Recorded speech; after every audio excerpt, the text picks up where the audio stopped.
आजकल ये sink rack इतने इन हैं, मैंने सोचा मैं आपके साथ भी एक रिव्यू दूं आपको कि ये किस तरह के स्टैंड हैं। मैंने भी मंगवा लिया फॉर द सेक कि मेरी थोड़ी स्पेस फ्री हो जाए। इस तरीके से एक एक्सेसरीज आती हैं जिसमें स्टैंड होता है और साइड पे ना इस तरह से हैंगिंग होती हैं, हैंगिंग्स मिल जाती हैं जिसमें जिसमें आप अपनी नाइफ या सीजर वगैरह कुछ रख लेते हैं। और बिल्कुल साइड पे ना इस तरह से आप जहाँ भी लगा सकते हैं, मैंने अपने हिसाब से लगा लिया, ठीक है। आप कहीं भी इसको ना एडजस्ट कर सकते हैं। इस तरीके से फुल स्टैंड है, साइड पे स्पून वाला स्टैंड था और इस तरह से हुक्स मिल जाती है जिसमें आपका पिलर मोस्ट इंपॉर्टेंट होता है। यहाँ से इधर उधर नहीं होता मेरा पिलर, अल्हम्दुलिल्लाह, जब से स्टैंड आया। और कुछ स्टेनर्स वगैरह इस तरह से मैंने रखे हुए हैं और वो ब्रश जो मैं यूज़ करती हूँ सफाई के लिए, चूल्हे की सफाई के लिए, वो मैंने इस तरह से रखे हैं ताकि वो इधर उधर ना हो।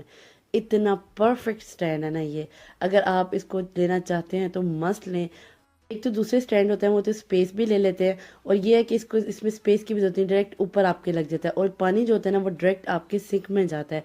और जिससे इतने एक्सेसरी, इतना एक्स्ट्रा चीज़ें हैं उनमें, आप इजीली हैंगिंग और हर चीज़ कर सकते हैं। वो देखिए स्टैंड पे मैं आपको दिखाना चाह रही हूँ कि मैंने इतना वेट रखा हुआ है। फिर तो ये फ्रंट पे जो स्पून वगैरह हैं, जब ये ड्राई होते हैं मैं यहाँ से उठा लेती हूँ, जहाँ पे उनकी जगह है वहाँ रख देती हूँ। अच्छा, इस तरीके से ये ओपन होता है।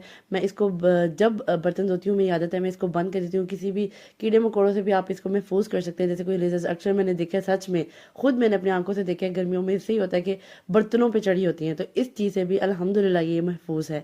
इस तरीके से आप अंदर इसको रैक को उठा के इस तरह से स्लाइडिंग इसकी वो होती है, आप इसको अंदर कर लेते हैं। और जब आपने इसको यूज़ नहीं करना, या मतलब आपने